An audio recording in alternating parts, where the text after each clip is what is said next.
Un énième challenge de randonnée de mamie. Et non, je vous rassure, ni une étude de relief de papy pour une éventuelle future balade à cheval. Voilà. Et non, pas du tout. Si vous ne savez pas pourquoi nous sommes là réunis ce soir, je vais laisser place à ceux qui en parlent le mieux pour vous en rappeler la raison. Bon, par quoi on commence? On pourrait raconter un vieux souvenir qu'on a vécu. Je préférerais une histoire drôle, on va s'emmerder sinon, non? C'est là que les choses sérieuses commencent. Bon, pas la peine de se remémorer de vieilles colères non plus. La fois où mamie nous avait amenés très enthousiastes voir Shrek au cinéma. Mais que ce n'était finalement pas du cinéma d'auteur.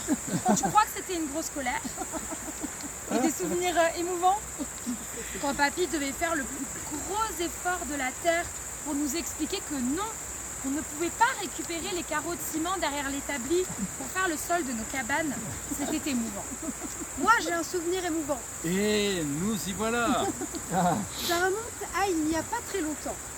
Quand j'étais encore dans la folie des révisions, pas longtemps avant mon concours, j'ai su venir chercher du soutien auprès d'eux, le temps de quelques week-ends. Après une bonne matinée de révision, je n'avais qu'à mettre les pieds sous la table pour déguster le bon repas que mamie avait préparé. Ah bon? C'est pas papy qui cuisine. Laisse-moi finir. Chaque repas, c'était des discussions et des débats super intéressants. La religion, les amitiés, l'amour, la politique et j'en passe. Mais derrière mes livres, j'ai pu aussi m'infiltrer un peu plus dans leur vie de retraité et franchement, ça donne envie. Ce matin, plutôt vélo ou cheval? La sieste plutôt avant ou après manger? Ou les deux? On monte à Selonné demain, mais on ne sait pas quand on revient. Peut-être jamais? Ah non, impossible pour papy, il faut revenir, et vite. Enfin, j'espère ne les avoir pas trop contraints avec mes horaires infinis et tous ces repas préparés. T'inquiète Manon, ce ne sera jamais pire que quand tu as contraint mamie à une sortie Urban Kids un samedi après-midi. Urban Kids. Oh, c'est juste un parc couvert en pleine zone commerciale pour les enfants qui savent pas s'amuser dehors. Alors, le village des automates, c'était quand même plus sympa. Bon, beau souvenir d'un autre temps, ça va 2 minutes. Mais moi, étant la plus jeune des cousins et de loin, bah, j'ai eu moins de temps pour créer des souvenirs. Et malgré ça, je pourrais citer quand même quelques petites choses mémorables que papy et mamie ont fait pour moi. Par exemple, le célèbre gâteau au biscuit de mamie, ou les balades à cheval avec papy. Aussi quand je suis allée à Chamonix pour mes 10 ans, avec Annie et Mila, les petites filles de Martine. Les fêtes et les vacances que j'ai pu faire chez eux et qui étaient mémorables. Et surtout toutes les fois où ils m'ont emmenée au conservatoire, puis ramenée, hébergée, nourrie. Le plaisir d'être chouchoutée par ses grands-parents adorés. Ils ont toujours été là au bon moment et pour ça je les remercie énormément. Des souvenirs avec papy et mamie, on pourra en raconter toute la soirée. Tu veux te lancer, Thomas? Parmi tous, il y en a un auquel je repense souvent, quand je vais en montagne ou quand je rêve d'y aller. Nous t'écoutons. J'étais encore au lycée, c'était aux alentours de début février, non véhiculé. Si ce n'est grâce à papy et mamie qui, dans leur bonté incommensurable, acceptaient de nous trimballer partout.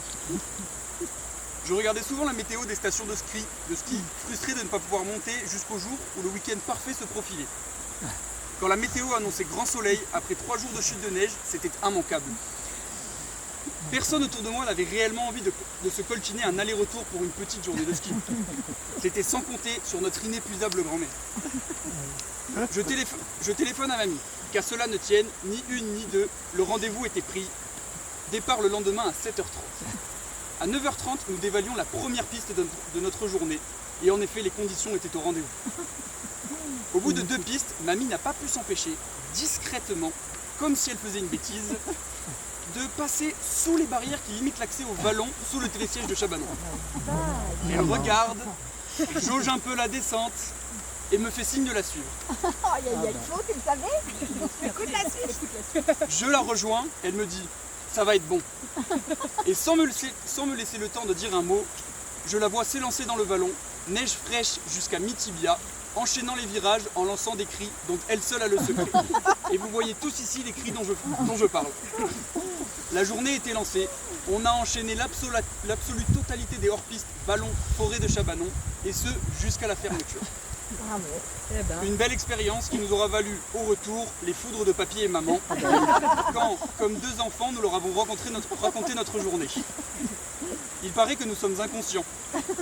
Mais cette journée, je m'en rappellerai et elle reste aujourd'hui encore une de mes plus belles journées de ski. En termes d'émotion, quelle ne fut pas la mienne quand j'ai cru que papy et mamie allaient finir par s'installer à Besançon. Ils sont venus 4 fois en terre bisontine, ils ont logé dans plus de quartiers différents que moi et papy a même osé goûter au burger franc-comtois. Bon, il a demandé au serveur d'enlever le pain, le bœuf, le fromage, mais le cœur y était. Avec mamie, ils ont parcouru la fameuse véloroute et on a bien cru qu'ils allaient partir jusqu'en Hongrie.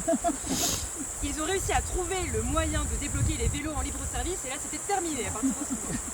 J'étais très touchée qu'ils fassent toute cette route sur les sièges inconfortables de la voiture de papa pour me soutenir dans mes projets de théâtre et mes examens de piano. Leur réjouissance exprimée à toute la compagnie de théâtre a ravi tous les comédiens qui me demandent à chaque fois de leurs nouvelles. Les savoir dans l'auditorium au moment de mon CEM puis de mon DEM, ça m'a donné toutes les bonnes ondes pour réussir ces examens. Et puis surtout, ça a été l'occasion de faire une colloque avec eux dans un loft. On a tous dormi dans la même pièce et j'ai pu apprécier le fait qu'aucun des deux ne ronfle. On a cru qu'ils étaient morts. L'occasion aussi de voir papy au fond de ses pensées lors des visites de musée, le regard en l'air, le doigt dans l'oreille. Et pendant que nous, on avait fini la visite depuis 45 minutes et mamie avait déjà programmé la prochaine randonnée. Je ne leur dirai jamais assez merci pour ces 4000 km parcourus pour venir me soutenir. Alors moi, je n'ai pas le souvenir d'une anecdote précise, mais plutôt celui d'une routine. Pendant une période, en effet, j'avais la chance d'entrer tous les mercredis après-midi en immersion totale dans la routine de mes grands-parents. En effet, même si papy préférait la sieste au visionnage de films, avec mamie, après avoir déjeuné, la chambre à l'étage se transformait en salle de cinéma. Harry Potter, les choristes, la guerre des boutons, Charlie la chocolaterie, Azur et Asmar et j'en passe. La routine était simple. Le mercredi, je sortais du collège à midi. Soit papy, soit mamie venaient me chercher à l'arrêt de bus de Puricard, car mes parents travaillaient. Ou peut-être préféraient-ils s'occuper des chevaux. Quoi qu'il en soit, j'allais chez papy et mamie et on mangeait toujours un bon repas, concocté bien sûr par mamie. Alors mamie certes fait à manger, mais on n'oublie pas que papy est le pro du lave-vaisselle. Ensuite, un petit café sur la terrasse et lorsque papy, allongé sur son canapé, commençait à ronfler sur son journal, mamie et moi, on se lançait dans la séance cinéma. C'était un moment simple, mais c'était toujours un plaisir les mercredis cinéma. Mamie, les randonnées, le ciné, bien sûr. Mais je voudrais également rappeler à votre mémoire un souvenir que mamie nous fait revivre chaque année. Celui qui ne déroge jamais à la règle, qui réapparaît avec une parfaite constance pour chacun de nous, et sans lequel mamie ne serait pas mamie. Celui des messages d'anniversaire. Mais si, vous voyez de quoi je parle. Qui ne s'est pas déjà retrouvé heureux et dubitatif devant ces messages aussi affectueux qu'énigmatiques le jour de nos anniversaires respectifs? Vous n'allez pas me la faire à moi. Qui ne s'est pas retrouvé sourire béat devant les envolées de Poutoun, suivis d'emojis fleurs et de points de suspension mystérieux? Mamie, ce n'est pas seulement le sport et tout ce que vous venez de raconter. Mamie, c'est la poésie, les envolées lyriques, l'anticonformisme. Pourquoi écrire joyeux anniversaire quand on peut écrire vive Camille, 1000 baisers ma chérie? Moi, j'admire le parti pris et je la remercie de ne pas être comme tout le monde. Et puis papy, ce n'est pas seulement la sagesse qui te rappelle à l'ordre lorsque tu frôles les limites du danger. Les siestes, certes, mais papy, c'est la force tranquille. C'est l'autorité certaine qui n'a pas besoin de haut-parleurs pour faire du bruit. C'est un parti pris aussi. Et puis, à qui s'en remettre avec une confiance aveugle quand il s'agit de régler une question fondamentale de bricolage? Personnellement, Cali. Je lui dois plus d'une caution récupéré à la fin de mes locations d'appartements. Qu'aurais-je fait sans lui pour m'expliquer comment reboucher un trou dans le mur, comment réparer une tringle à rideau? Pathé qui traverse Aix avec son escabeau pour venir me secourir au 3e étage de la routière, ça n'a pas de prix. Enfin, avant les appartements aixois, il y a eu les cabanes à Puricard. D'ailleurs, on aimerait en dire un mot avec Amandine. Donc, quand on parle de Amandine et Noé, on parle sûrement de duo de la terreur. Mais on va revenir sur un souvenir qui nous a touchés, celui des cabanes. Alors, ce qu'il faut savoir, c'est que Amandine, Clément et moi, on a toujours été sans cabane fixe. Et bien sûr, quand on voyait la cabane des grands, on avait juste envie d'avoir la même. Donc un jour, on a eu la merveilleuse idée de piquer une des barrières de leur cabane pour faire notre 3e cabane éphémère. Évidemment, les grands sont venus nous la reprendre, ce qui nous a mis dans une colère monstre. Donc, s'ensuit des pleurs, bien sûr. Papy est donc venu à la rescousse pour calmer les esprits. Et l'histoire s'est donc terminée au magasin botanique de Puricard pour acheter notre barrière, mais malheureusement, il n'y en avait plus.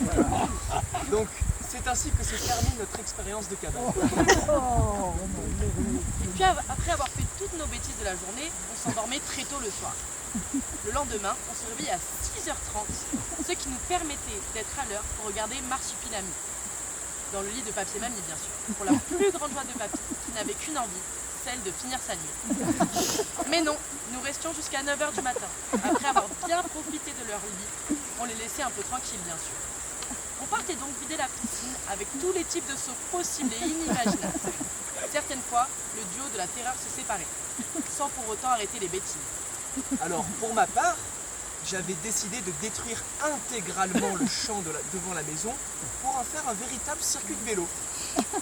Alors cette fois, pour de vrai, pour le plus grand bonheur de mamie, mais un peu moins pour papy qui avait juste une envie, c'était de passer la tondeuse. Comme vous avez pu le voir, Claire n'est pas là malheureusement. Mais je dis un mot pour elle.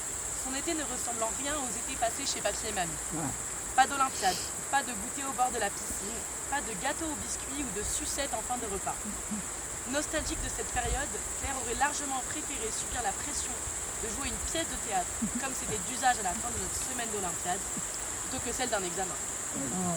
Elle aurait préféré se lever tôt pour aller admirer le lever de soleil, grimper la Sainte-Victoire ou aller chercher le lait chez Madame Dossetto. Que ce soit au bord de la piscine, en rando ou à ski, c'est grâce à l'énergie sans faille de Papy et Mamie et leur bonne humeur presque tous les jours au rendez-vous que tous ces souvenirs ont été rendus possibles. Pour ma part, je me souviens des briques bleues et rouges en carton que vous nous avez achetées quand on était petits. Elles ont beaucoup servi.